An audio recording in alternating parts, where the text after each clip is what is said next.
Next, I will click on this Enter Admin button, which will take me to the Loox dashboard. Also make sure to pin this app on the left so that you can easily access it whenever you want to. Alright, this is the Loox dashboard. You'll see all of your store reviews on the review section. Next, we have the referral section, where you'll see the referral details and how much money it made you. We also have the upsell option here, which I will show you how to use in a moment. Next, we also have Loox Academy here. When you click on it, it will take you to the Loox Academy, where you'll get more in-depth guide on how to make full use of this app.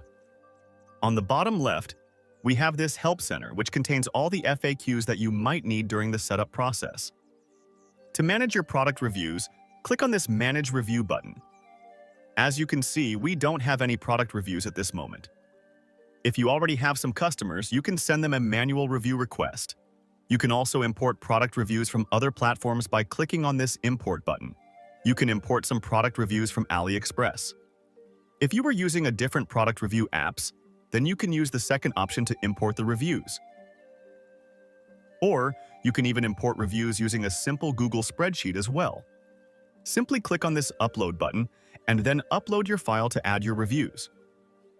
Alright, now I want to show you some of the most important settings of this app. If you go to this review widget here, you'll see a lot of different options here. You can add all these different types of review widgets on your store, which will help you increase your store sales and conversion. For now, I will show you a few of these widgets setup processes. Let's say that I want to add this pop-up widget. I can activate it using this Activate button, and then I can also customize it from here.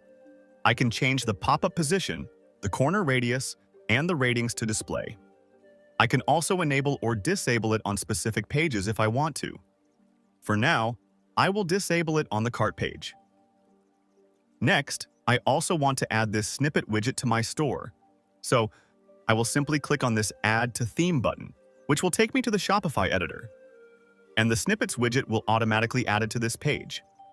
And when you click on it, you'll see all the customization options on the left side. From here, you can control the general settings, such as the alignments, width, and color schemes. There are many other settings available here, which will help you further customize this widget. Lastly, I want to reposition the widget, so I will simply drag and drop it right below the Buy Now button.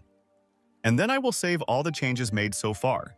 There are many other widgets available here, so feel free to use them in your store and see which one fits with your store.